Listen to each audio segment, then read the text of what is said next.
Yeah, well, okay, it's simple and not profound at all, but maybe that's why it's interesting. That I was born into a Lutheran family, and they were very happy as Lutherans, and so there's on my father's side, there's a strong German influence, and which might make Lutheranism more, acceptable. And then I was carted off to church, and I sat there and was like really confused about the Christian perspective. I couldn't hear it clearly, and I couldn't read it at all, probably because it was King James version, and it made absolutely no sense to me. But it did create fear, which is one of the things that I suppose religion does. So I can remember, before I went to sleep, now I lay me down to sleep, I pray the Lord my soul to keep if I should die. Before I wake, I pray the Lord my soul to take. And I was a young lad, and I had only just arrived. And already I'm talking about dying and hoping that my soul, which is a concept that I never really got, would go someplace. And so there was that aspect of it. And if you read the Psalms or any of the Old Testament, God was a cruel master. If you didn't do what he wanted you to do, he'd kill your firstborn. And you just go, whoa. And then, of course, Jesus came along, and it went from that to love. And that was cool, too. But I never knew what love was. I couldn't figure out love. I mean, people love their shoes, they love their cars, they love their wife, they love their kids. And the feeling I had was those were all different kinds of love, but we used one word to describe all those different kinds. And so I just was really confused. And there wasn't much about regular people. There was like the God and the Son of God, and then all the other people who just didn't really do a good job of being people. And so around high school, I decided to become an agnostic. I decided because it was in the 1960s, and it was really cool to question authority and not trust anyone over 30. And so I sort of, took up the banner and said, okay, I'm not going to believe anything just because people tell me it's true. And which is really good when you get older, but not so good when you're young, because people have to tell you what's true to give you a reference point for you to decide later in life. Okay, so everything worked well. I was pretty much a secular humanist. I knew right from wrong. I was Republican for a while. I was a member of the NRA for a while. Whoa. Yeah. And then I started to watch PBS. And then I started to give away my polyester flower shirts and buy cotton. And then I gave away my hair blower and hairspray and went sort of natural. And I eventually evolved into a Democrat, which was really cool. But then I had to commit myself to that. And there were a lot of things I didn't really agree with. And so then I became an independent.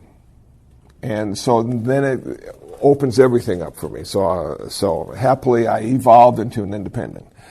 But I learned a lot along the way, being in all those other places and talking to all those other people and seeing the way they related to the world.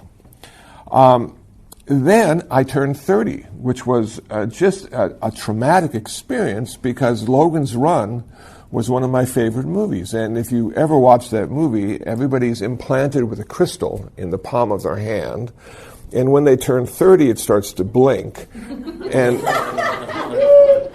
And then they come and find you, you see. And then you have to participate in this sort of game-like thing where everybody gets killed. So there's only young people in this society community, and everybody over 30 is dead. And so now I'm 30, and so I'm thinking I'll be dead soon. And I don't have a religion, and people that have a religion seem to die better than people that don't. So I should get a religion. It was all very practical. I wasn't divinely inspired in any way. It was just, I live, I'm going to die, I should die as well as I can. So I bought this book by Houston Smith, Religions of the World, and I read the chapters, and I read the Buddhist chapter twice, and I said, I'm going to be a Buddhist. Because what it talked about is how to be a good human being, and that's all I ever aspired to. I didn't want to be the son of God. I didn't want to be an angel. I didn't want to be a saint. I just wanted to be a good human being, and Buddhism seemed to give me some really good models to look at, the Buddha and Ananda and Mahakashapa and all sorts of cool people who actually became perfect human beings, which is a definition of nirvana, becoming a perfect human being. So I began my study of Buddhism by going to the Yellow Pages and looking for a meditation center. That was long, long ago. And I found one, which is where I live. So I've been going to this particular center that I've lived at for 20 years. I've been going there since 1979. And it really hasn't changed a whole lot. The people have, but the center is pretty much the same. And I began the practice of meditation, which was really uncomfortable and uncalled for, I thought to myself, because you sat there quietly and just suffered, you know? And I didn't have any techniques or knowledge to go any deeper than that. So I just sat there and suffered, and then in reading the Dharma, I came to understand that the first noble truth is life is ultimately unsatisfactory. It's filled with great suffering. So once a week, I got to experience the first noble truth. And then the rest of my life was great. You know, I never looked at my life as being bad or uncomfortable. I always thought my life was just the best life until I became a Buddhist. And then I looked at my life in a much different way. I looked at all the past lifetimes I may have lived and had to die. I looked at all the times that greed, hatred, and delusion had been the driving force in my personality, and not kindness or compassion, you know, or wisdom. And I started to see myself in a much different way. And of course, ironically, with Buddhism, when you start to see yourself, you come to a place where there's no self to see, which just gets you into a really interesting mindset. So I continued to go and meditate because every Wednesday after the meditation, one of the monks would give a Dharma talk, and I really enjoyed the Dharma talks, and I hated to meditate, but it was the price I paid to listen to the Dharma talk. And I said to myself at one point that I wanted to see the world the way they did. Because one time in an evening class, he spoke about being able to see the walls of the zendo as being transparent. And I took it sort of literally because one of my favorite shows was Superman and he could break through the walls. So I thought, wouldn't it be cool if I had the X-ray vision he did and I could see through the walls just like the monks could see through the walls? But of course that wasn't what they were talking about. So it took me a long time to sort of figure out, you know, their jargon, because every tradition and a lot of careers as well, you have to learn the vocabulary to understand what they're talking about. So it took me a long time to sort of understand the vocabulary of Buddhism to get a handle on the practical side and not the sort of mystical, schmystical side. I didn't have the innate intelligence to sit down and read the Dharma. I didn't have the background, I didn't have the vocabulary, and I didn't have the life experience. So what I would do is I would read books by people who had gone on meditation retreats or who had become monks. And then they would share their understanding and their knowledge, and that was my knowledge and my understanding because I wasn't able to go any further than that.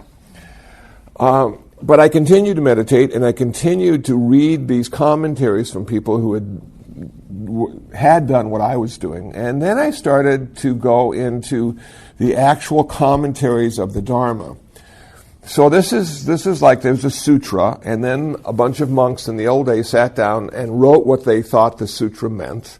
So I would read the commentaries, and that would allow me then to see what the sutra meant, at least according to them. And that sufficed for quite a while. And then I got to the point where I just simply wanted to read the sutras without the commentary.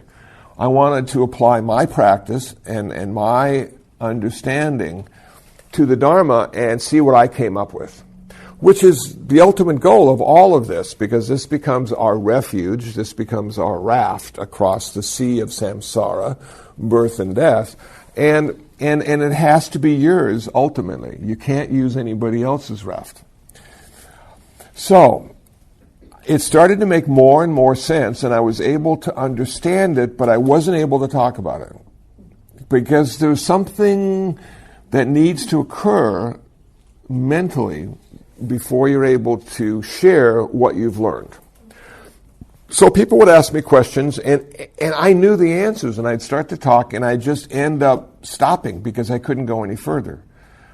And that was fascinating, and you can hear it sometimes when you listen to people speak about something they're familiar with but really don't know.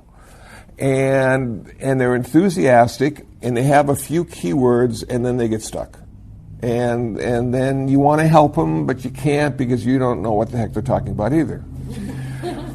So after a few years of trying to get the stuff out, it finally happened. That I was able to get the stuff in, and then I was able to get the stuff out.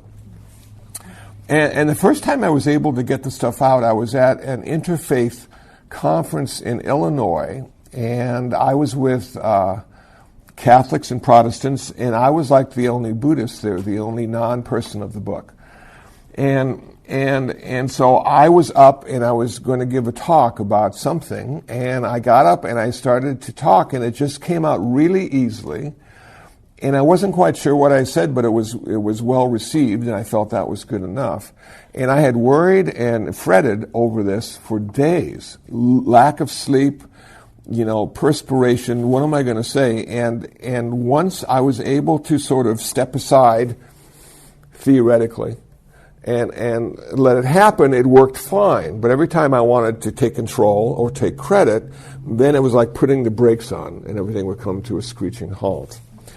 So that was my first real experience of this sort of transcendence of speaking, a religion that you've now made your own, that you have integrated to the point that it has changed you, you no longer change it. Now you got to work with that, and so people kept calling me, and they still do, and they asked me to do things, like, can you volunteer at the state prison? Well, I don't really know what to do at the state prison. Thankfully, I've never gone there because of something I've done. And are there Buddhists in prison, Because like all the stuff I've read led me to believe we didn't go there. Kindness, compassion, wisdom. A lot of Buddhists in prison. Not very kind, not very compassionate, pretty dumb. So I started to go, and I started to go not because I could give anything to them, but because they could give something to me. They could show me how a variety of people have lived a life that has come to a sort of uncomfortable conclusion at this point. So I went up there and started to talk to the prisoners and stuff, and they were all really nice guys. I couldn't even imagine why they would be there. Some of them killed their whole family. But in the moment I was speaking to him, he was a nice guy. And it started to dawn on me that oftentimes, it's this one moment in our life. We can be like really good for 50 years. And then there's like one moment where we just sort of forget and do something really stupid, and we pay the price the rest of our life. And like a lot of these guys had just had that one moment where if they could have taken 10 deep breaths or just, done something different, gone out and got a cup of coffee, they wouldn't be there. So that was a fascinating insight for me that it's not what we've done, but it's what we're doing today that really counts. This is the day that will decide the rest of our life. So it's a pretty heavy day, and those people at Pilgrim Place know that. So then I went to a juvenile hall for 5 years, and I was teaching there, and I was teaching the young people. And what I liked about the young people is I saw that they had a chance. A lot of the older people had gotten into a place that would be really hard to change. that you can't teach old dogs new tricks sometimes applies to humans as well. And what it is, these are habit patterns that we've built up over a lifetime. And to break those habit patterns takes a considerable amount of energy and insight. And most people aren't willing to invest in that in order to break free from it. So, and you can't talk anybody into it. You can't explain anybody into it. You just sort of say, well, okay. So the kids, they had a few bad moments, and because of, environment, neighborhood, family, friends, there's all sorts of reasons. And yet they had hundreds of volunteers going to juvenile hall, giving them optional ways to live. Lawyers and teachers and artists and actors, and they would share their experience of life, their career path, and hopefully give these young people, both men and women, an idea of some of the possibilities that life holds for them if they're willing to change the way they look at life. So it was great. I really enjoyed that. And 11 years at UCLA, it was fascinating. I really started to understand the politics of universities more than I ever wanted to. But the students who would come to the Dharma class every Tuesday for years were not Buddhists, but they were interested in yoga or Tai Chi or martial arts or meditation, and they wanted to see what the Buddhist guy had to say and things like that. So for me, that was really exciting because it showed there are alternate ways of being in the world that attract people who are on a career path, who are spending tens of thousands of dollars to be somebody, and yet all these other technologies are there to help you be nobody. It's just the opposite of the direction they're going in. So Ram Dass, one of my favorite teachers, at one point in a talk said, when you're under 30, you're in somebody training. And when you're over 30, you start to go into nobody training. Because the only person that dies well is nobody. It's really hard for somebody to die because you've got a lot invested in being that person. And you have to let go of everything forever when you die. And most people feel a little resistance to that.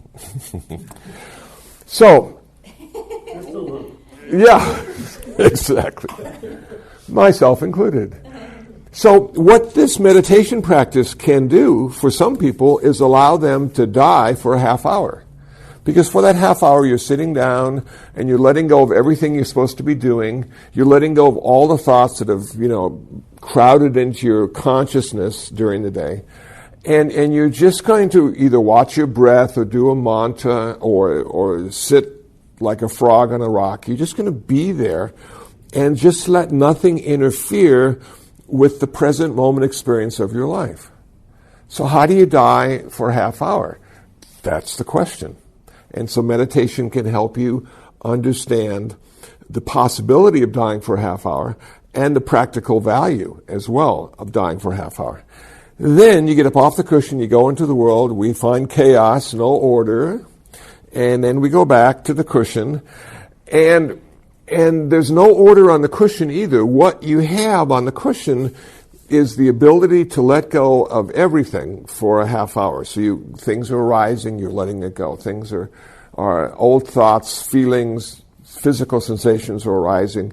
You're in the process of letting go moment by moment, not getting caught or attached or having aversion to anything that's occurring in that half hour of meditation, which is a lifelong pursuit, because every time you sit down to meditate, it's always the first time. There's no progress in meditation, and there's no progress in life either, though we are deluded into thinking that's the case.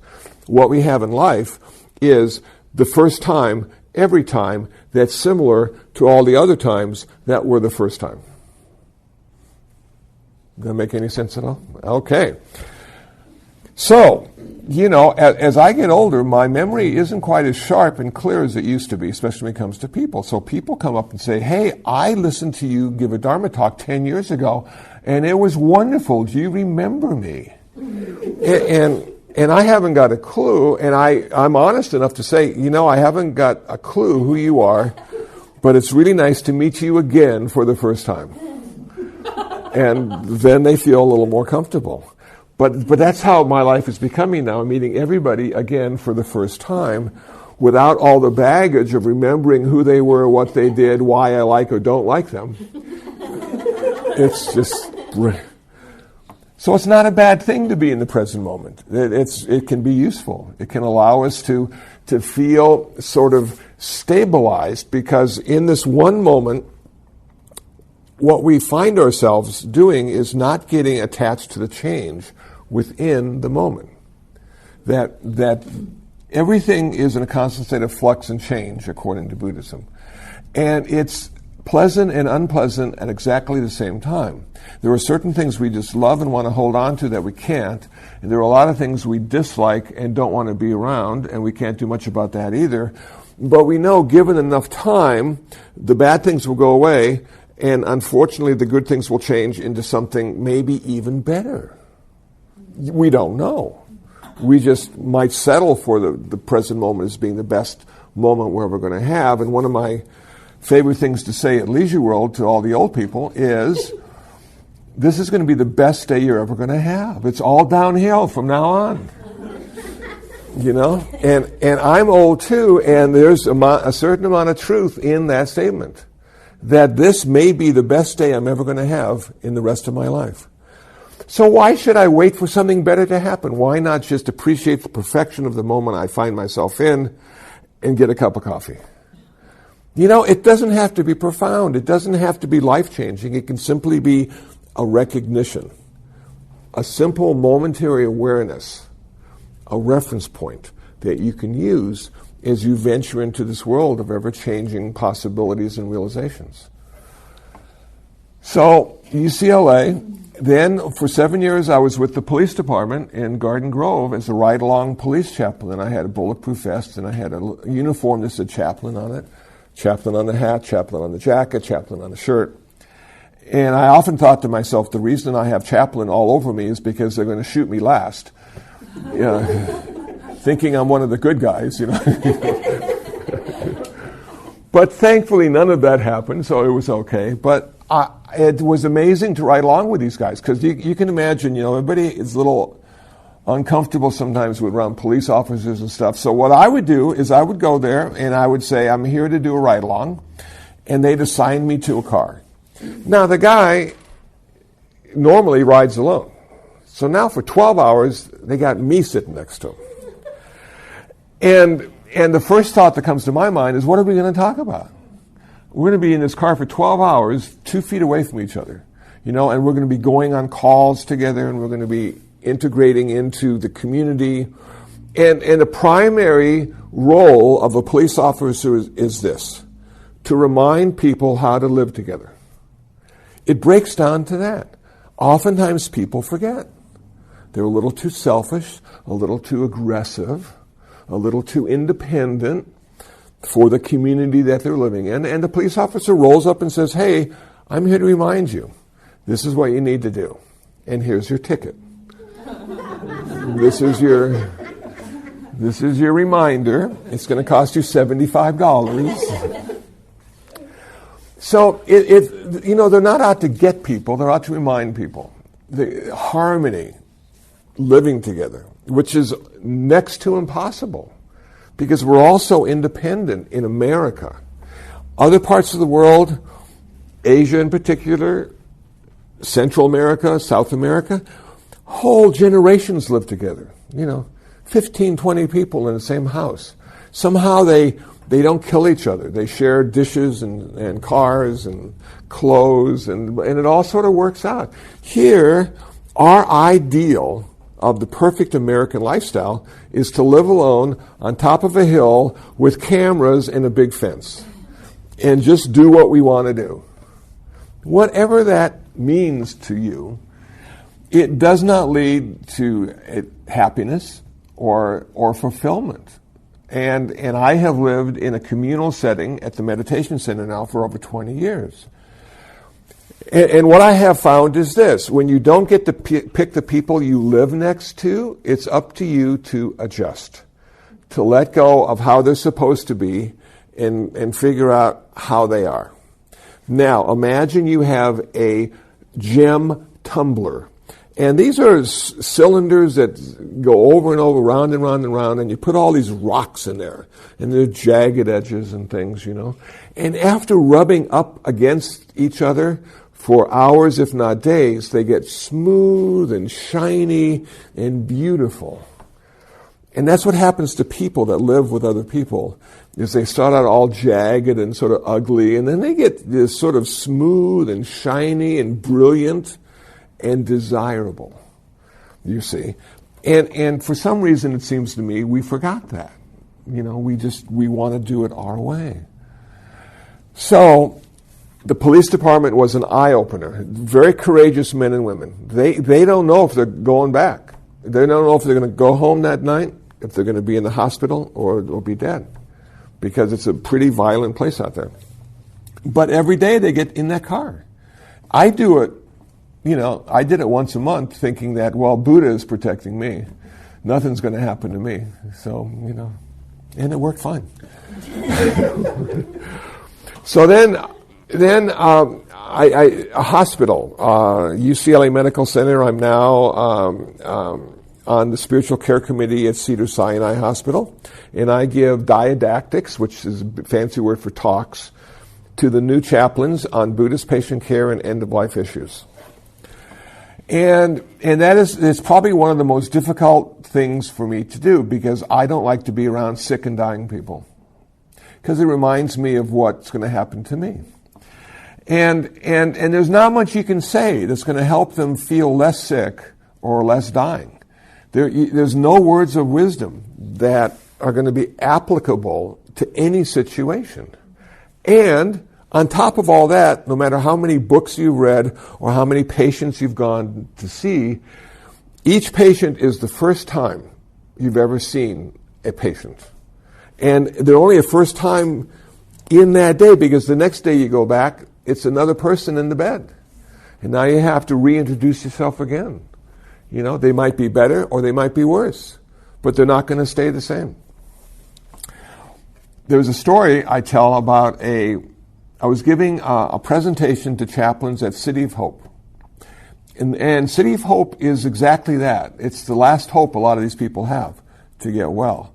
And there was a woman in her 20s who was dying, and she only had a few months to go, and she was living in a room with her mom, who had a cot in the corner, and she asked if she could see me because she had some questions about Buddhism. Well, I was in my presentation state of mind, which is what I'm in now. So I'm big. I go into the room and fill it up. I have stories. I have, it's, and none of those things are useful when you're dying, So I walk into the room, and it took my breath away. And what took my breath away was this. I walked into a room that had no future and no past. There was nothing you could say about anything other than what's happening right now. And so all the past and future I had that I took into the room fell away. And it took my breath away. So I'm talking to this woman, and I'm explaining the differences in Buddhism, and I'm thinking afterwards, she didn't want to hear the differences of Buddhism. She wanted to hear how Buddhism could help her. And I realized that what I needed to do after the fact was to go in and have nothing to say. And listen to her guide me in the direction necessary for me to interact and create a relationship. That I could go in and dominate the situation and know exactly what I thought was appropriate or not appropriate, but it had nothing to do with her. So it was really quite an experience to be with the dying person and to sort of die with them, if you will. But it takes a lot of practice to do that. Now, I take care of cats. I have, at one point we had 13 feral cats, but since then they've died. And they always die. You know, they never live long enough, 10 years, 12 years. But the last one that died, little Leo, he was really afraid to die. And he would cry. And so I would pet him. And he'd lived outside since he'd been with us for about 2 years. And so I brought him into my room at the center.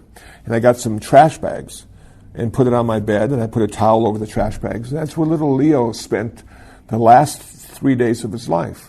I know, it's so sad. He died Christmas morning, about 12:15 or so. And the Pope was giving his Christmas talk on TV, and little Leo died while the Pope was talking. It sort of inspired me in a way, and I thought that maybe little Leo was part Catholic. So he had a good exit. I mean, he was calm and relaxed. He had the Pope talking to him. He was in a Buddhist guy's room. I mean, we should all be so lucky to end our life that way. So now the question is, well, after all these experiences and after all this trial and error and after all the meditation and reading, what do you do? How do you use that in your everyday life? Well, hopefully at some point it becomes just what you do. You don't necessarily think about it all the time. You don't necessarily think about it. If I'm wearing the robes and I'm not in my civilian clothes, then I no longer am part of this world. And people will not accept me as part of this world. I will always be the other. Which is fine, because it forces me then to look at the world as the other. And I need to have sort of a higher, I need to have a higher bar, if you will. For instance, I'm walking by a newsstand, and there's a picture of Jennifer Lopez on the front of a magazine. Now, I'm wearing my robes. I can't look at that. Maybe out of the side of my eye, but I walk right straight ahead. Because it's not appropriate for me to get involved in that kind of thought, even on the street in front of a newsstand. I need to be focused, and I need to realize the world is suffering, and I'll be dead soon. And off I go. Now if I'm wearing my civilian clothes, I have a little more latitude, But it's fascinating to take on the role of the other and find yourself in different situations. When I'm doing interfaith work and I'm on a panel, I am always the other. I'm the only non-theist sitting at the table. And to be a non-theist and listen to 7 people talk about God requires great patience. Because they're talking about the same God in 7 different ways. And I get to stand up and not have to. I get to talk about humans and trial and error and suffering and no suffering and perfection. And so it allows me to perhaps just create a space where now the 7 panelists have to find a way to include me. Even though I'm not a person of the book, I'll never be their brother or sister. I'll never say the word God in the way they do. And mine, gods, all have small g's with s's behind them. So how do you include this guy? And I think the best way to include him is to ask him, what kind of virtue do you have? What's your moral practice? Do you have a practice that allows you to live with people who don't see the world in the same way you do? And actually we do. We have something called the 5 precepts. You may have read about those 5 precepts. So it's not to take life, not to take what is not given, not to indulge in sexual misconduct, not to speak unskillfully, not to consume intoxicants. That practice allows us to live next door to anybody. And they don't have to fear us if they realize or understand we're practicing those 5 precepts.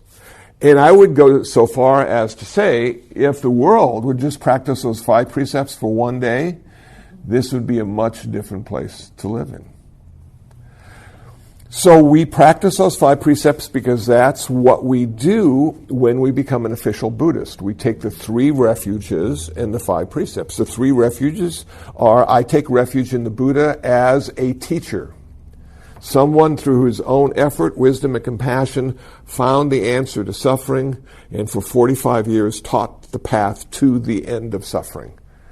So people say, what is Buddhism all about? It's only about two things. It's about why we suffer as a human and how to end that suffering as a human. We don't talk about the beginning of the world, though we do have a sutra about that. We don't talk about the end of the world. We don't talk about God. Sometimes we talk about heaven because people die and they want to know where they're going to go.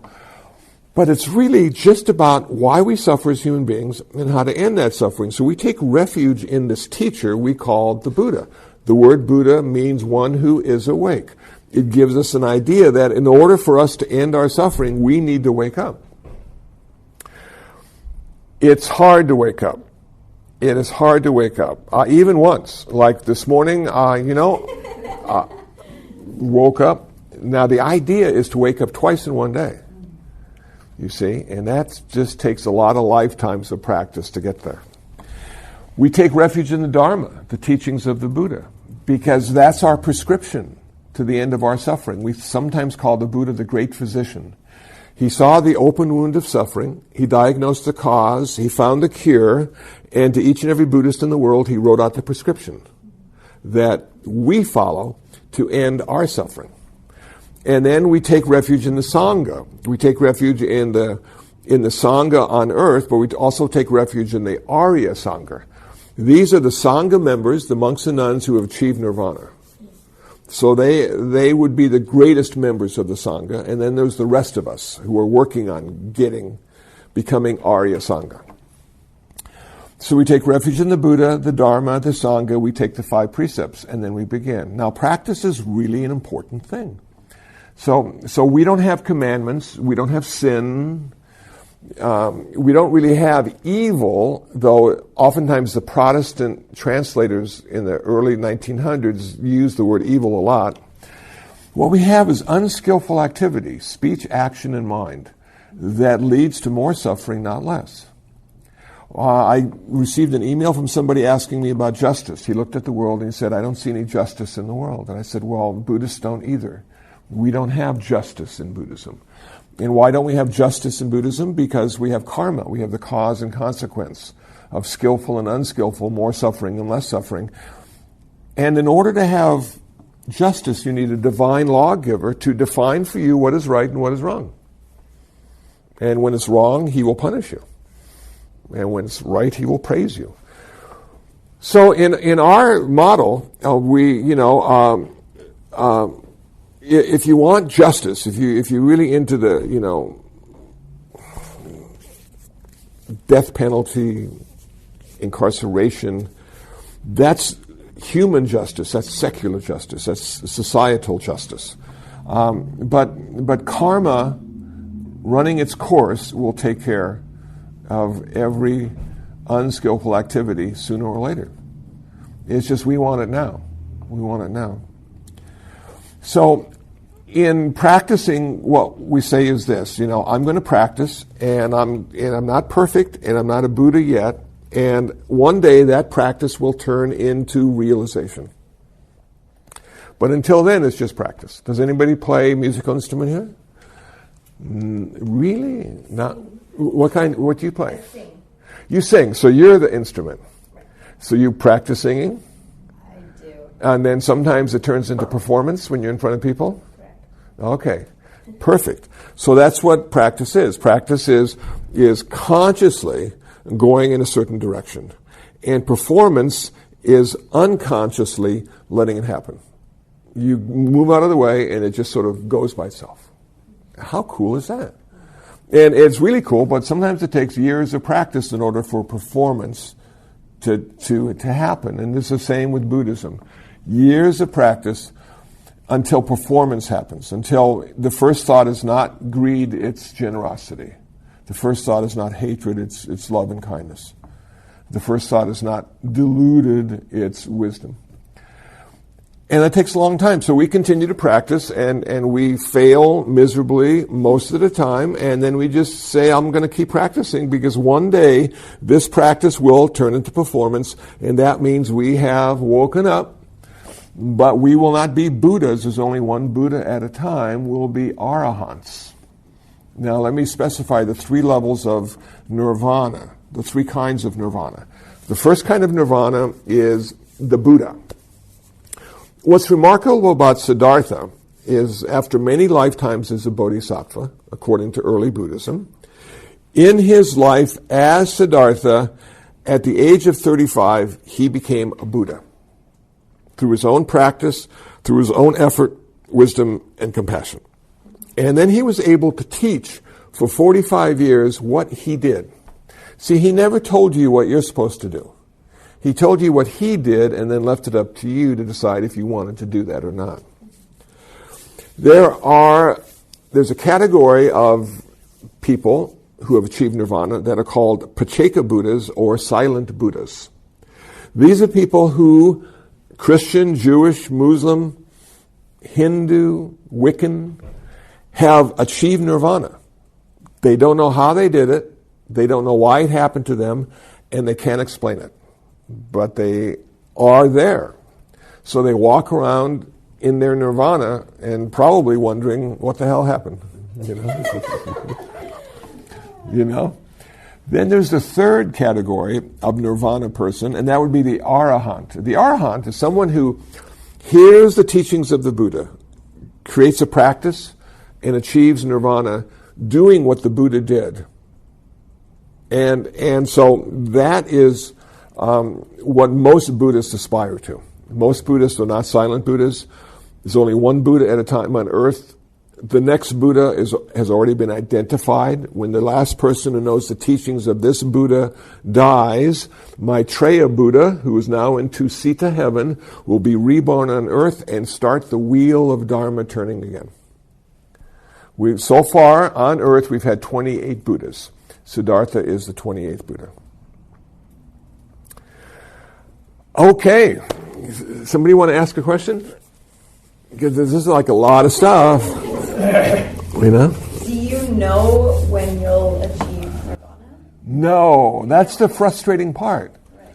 You know, it's like, do I know when I'll play the guitar really well? No, I don't know. But if I continue to do it, one day it'll happen.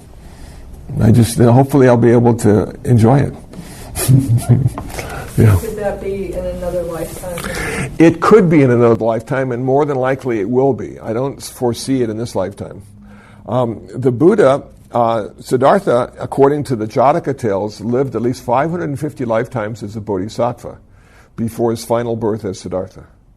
So it's really a many lifetime proposition. I do not remember how many lifetimes I've been practicing Buddhism. This seems like the first one to me. And so I can't say with any kind of authority that I'm getting close.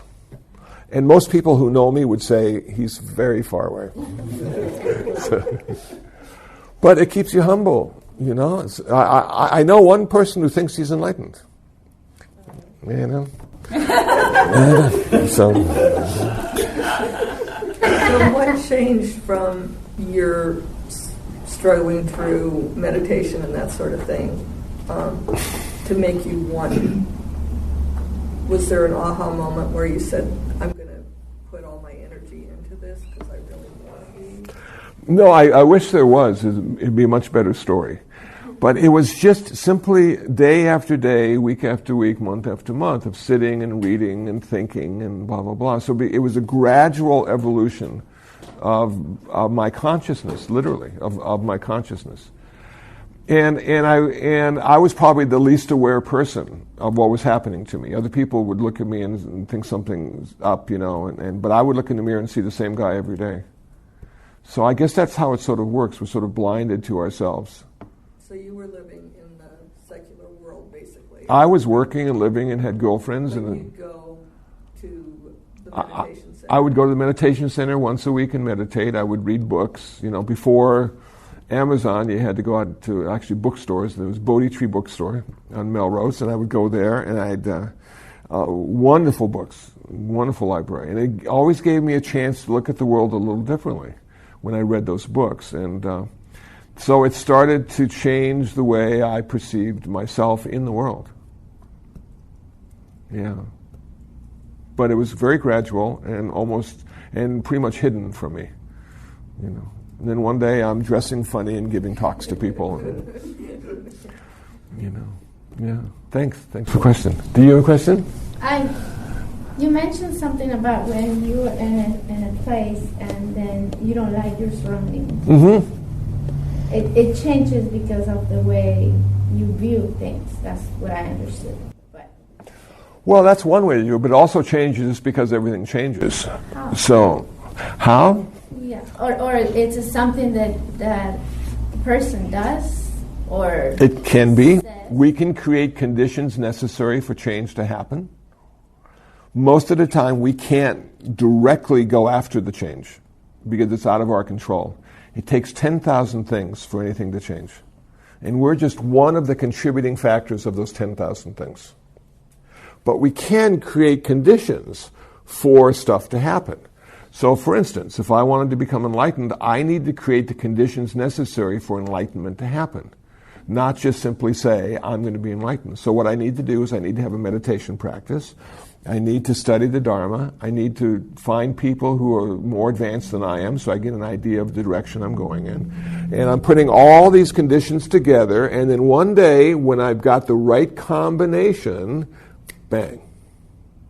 But it only happens one time. So the irony of a spiritual path is sometimes you'll have epiphany moments when you'll see deeply into the true nature of reality. And then for the next 3 years, you're trying to do the same thing again. And it doesn't work. You can never do the same thing again. You always have to do something else that might be similar. So you can see, if that's the case, how things could change. Now, if you stay in a place long enough, people die, people come and go, the garden changes, they decide to paint the outside, put new windows in, maybe central heating, blah, blah, blah, blah, blah. You keep showing up like you always have, but your whole environment is evolving and changing and turning into something else. So that's what I meant by that. Okay, I just have to be more specific. And because I do sort of those things with, the things that I would like to obtain or accomplish. But, for example, it's when you talked about the neighbors in the house, you bought this home, you're so happy, you're so like, this is it, I love my place. And then all of a sudden, always, a lot of stealing starts going on in your house, and you're like, what am I going to do now? I mean, I can't change the whole neighborhood, and what am I going to do? I'm not going to move either because this is it. This is where I live for right now. I'm not in a position to, sell the house and move somewhere else. But how do you change the neighborhoods to be at peace at your own place? Yeah, that's a really good question, and I think the answer would be that you change yourself. That if you have a group of friends, and if you say to yourself, if only these friends were just a little different, they would be the perfect friends. Maybe I can change them all so they'll fit my image of who they should be. And of course, you'll spend the rest of your life trying to do that. But it would be much simpler to say, why don't I like them? What part of me do I see in them that creates this uncomfortable feeling? Because generally speaking, all the people in our life are just mirrors reflecting us back to ourselves. So you're in the neighborhood and you've got a house and all of a sudden things start missing. And you say, what am I going to do? How am I going to change the neighborhood? Well, you probably can't. I live in a house that was built in 1905. And I thought to myself, I wonder how many people lived, died, and were born in this house. Hundreds, probably, So in each house, in each neighborhood, there's a big turnover all the time. And if it's a temporary situation, well, we get ADT. I mean, they break into the White House too. So you get, you get some safeguards set up, and you lock your doors, and you pay more attention. But all the while realizing it's just a matter of time until that changes too. It's going to get either worse or it's going to get better. Not going to stay the same. Hopefully for you, it won't get worse. But I live in Koreatown, and I've lived there now for over 20 years, and the whole neighborhood is going through gentrification now, if you will, that the businesses, buildings, condos, restaurants, all these things are starting to happen now that haven't happened in 20 years. Because of that, unfortunately, a lot of the lower class people who don't have the money have to move because everything's getting more and more expensive because the money's moving in. And it happened in Brooklyn. It happens all over the place. So, can we live in one place forever and ever? I don't know. I doubt it. And would it be advantageous for us? I don't think so. For a while I went to a military school, my high school years. And I joined the Alumni Association for this military school a couple years ago, and they send out a list of all the, graduates and people who went there and what they're doing, or what they did. Now some of my age are retired. And I remember some of these people as being really smart, really cool. It was high school though. So, what's really smart and really cool in high school may not translate into the world later. And a lot of these people ended up like warehouse manager. And I'm thinking, that guy had so much potential. Why did he end up being a warehouse manager and raising a family and having a good life like that? And then it dawned on me why a lot of these people didn't live up to the realization that they could have had was the fact that they didn't move. They stayed in the same community. They didn't want to leave their friends and family, and they took what was available to make a living. So if they had moved to the East Coast or the West Coast and had all of this, but then they would have to leave all that behind. So these are choices we make along our journey. Do I stay because I feel comfortable and these are where my friends are? Or do I move because there's more opportunity and it might be better for me in the long run, but no guarantee? So I've lived in a couple different places. And the best thing my family ever did was to move. Because each community I moved into, I had to figure out how it worked. I had to start looking at it in a different way. And when I look at the religions, sometimes moving from one religion to the next is the best thing you can do. Because it wasn't working for you. Even if all your family members and everybody you knew were this religion, it may not work for you. And so it didn't work for me, and I struck out on my own to find a religion that would, and I did. And now you might say, well, how does your family feel about it? They could care less. We never talk about religion, because it's for me. It's for me. It's not for them. And so some of my family members are non-religious. Some are Catholic. Some are Lutheran. And as long as it's working for them, I'm happy for them. They aren't necessarily happy for me, but that's okay. That's what they got to work out. Thanks for the question. I hope the answer wasn't too long. No, okay. Did you bring your harmonica? I did. Would you like to hear a little harmonica? We would. Okay. I've got it right here. I've got a couple of them, actually. Did you have to give grades at UCLA? No. The only time, because I was a volunteer, I was part of the University Religious Conference, so I was an on-campus sort of minister guy. Okay. And then we started a Buddhist club. So there's no grades for the Buddhist club. The only time I've ever had to give grades is when I was giving extension classes at Loyola Marymount University. And I was teaching like the Eightfold Path or Basic Buddhism. So I gave grades. Everybody got an A. It worked out fine.